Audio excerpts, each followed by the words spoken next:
சென்னையில் நுரையீரல் மாற்று அறுவை சிகிச்சைக்காக நுரையீரலை மருத்துவக் குழுவினர் மெட்ரோ ரயிலில் கொண்டு சென்றுள்ளனர். இது தொடர்பான கூடுதல் தகவல்களை எமது செய்தியாளர் தாய்மானவன் வழங்க கேட்கலாம். தாய்மானவன், வணக்கம். எங்க இந்த நுரையீரலானது கொண்டு செல்லப்பட்டது? இதன் முழு பின்னணியை பதிவு பண்ணுங்க.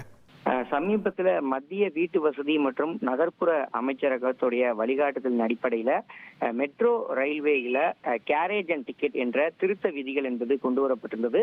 அதன் அடிப்படையில் பெங்களூருவிலிருந்து ஏர் ஆம்புலன்ஸ் மூலமாக உடல் உறுப்புகள் என்பது கொண்டு வரப்பட்ட நிலையில் மருத்துவ குழுவினர் விமான நிலையத்திலிருந்து, அதாவது சென்னை விமான நிலையத்திலிருந்து இன்று பிற்பகல் 2:07 மணிக்கு மீனம்பாக்கம் மெட்ரோ ரயில் நிலையத்தை வந்தடைந்திருந்தாங்க.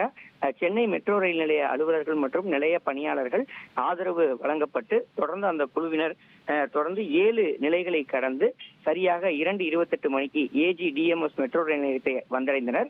அதன் தொடர்ச்சியாக மருத்துவ குழு உடனடியாக ஆம்புலன்ஸ் உதவியோடு கிரீம்ஸ் சாலையில் இருக்கக்கூடிய அப்பல்லோ மருத்துவமனைக்கு விரைந்து அங்கு அந்த நுரையீரல் மாற்று அறுவை சிகிச்சை என்பது நடத்தப்பட்டதாக தகவல்கள் என்பது வெளியிடப்பட்டிருக்கிறது. குறிப்பா விமான நிலையத்தில் இருந்து அந்த அப்பல்லோ மருத்துவமனையை சென்றடைய குறைந்தது சென்னையுடைய போக்குவரத்து நெரிசல்ல 30 to 40 நிமிடங்கள் வரைக்கும் போக்குவரத்து நெரிசல் ஆகக்கூடிய ஒரு வாய்ப்பு இருந்த ஒரு சூழல்ல மெட்ரோவில் எளிமையா பயணம்